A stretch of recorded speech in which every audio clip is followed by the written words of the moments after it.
Love isn't what you think it is. The truth will change everything. The love we were sold versus the love that actually exists. We've been taught a version of love that's full of conditions, expectations, and silent contracts. A version that tells us love is something to be earned, kept, or proven, like it's a prize instead of a state of being. We think love is about getting the right person, making the right choice, or finding the one who won't leave. But what if love isn't about any of that?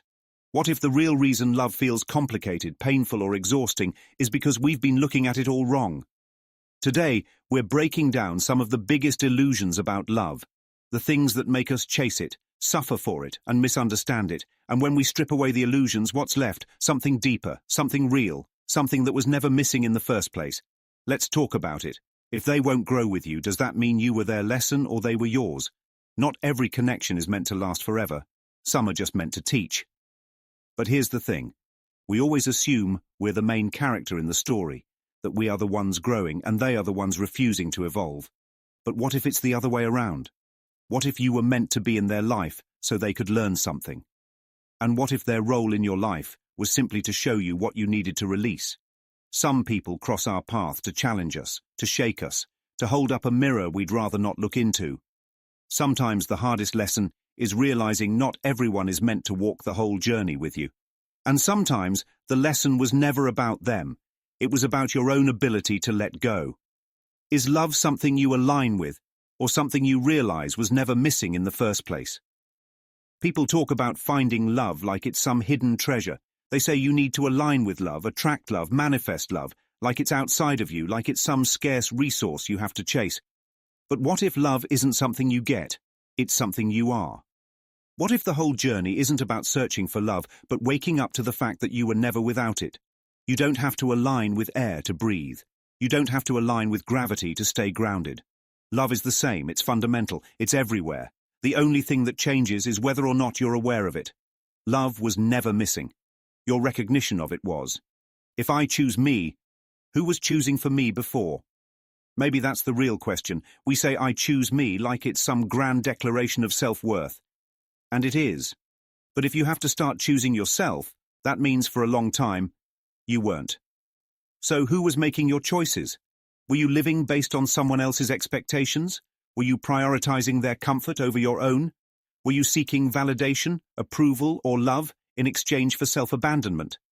Because if you're just now choosing you, it means someone or something was calling the shots before.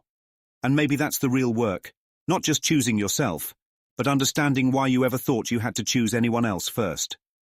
What if the real toxic relationship is the one we have with our own expectations?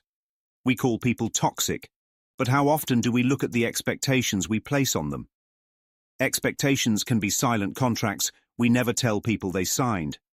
We expect them to make us happy, to show up how we want, to give us what we think we deserve. But are those expectations based on who they really are or who we wish they were? Disappointment doesn't come from them. It comes from us, from the gap between what we expected and what actually happened. So what if the real toxicity isn't them? What if it's our attachment to how we think love should look instead of accepting it as it is? If love should feel good, does that mean discomfort means it's not love? Or just that growth isn't always comfortable? People confuse love with comfort. They think love should always feel good, like a warm blanket, like a safety net. But real love stretches you. It challenges you. It pushes you to look at parts of yourself you'd rather avoid. So if love gets uncomfortable, does that mean it's not love? Or does it mean growth is happening? Not all discomfort is a red flag. Sometimes it's a sign that something inside you is expanding. The key is knowing the difference between a love that's hurting you and a love that's stretching you. One is destruction. The other is transformation. Let them go. What if they were never yours to keep? Maybe that's where the freedom really starts. We love to talk about letting go, but we don't talk enough about the illusion of possession. You don't own another person. They were never yours. The connection was real, but the idea that they belonged to you, that was the illusion. Freedom starts when you stop seeing love as something to hold on to and start seeing it as something to experience. When you stop trying to keep someone and simply love them while they're in your life, everything shifts. Because the truth is, nothing real can be lost. What's yours, in the deepest sense, never leaves. Final thoughts. Love isn't what we were taught.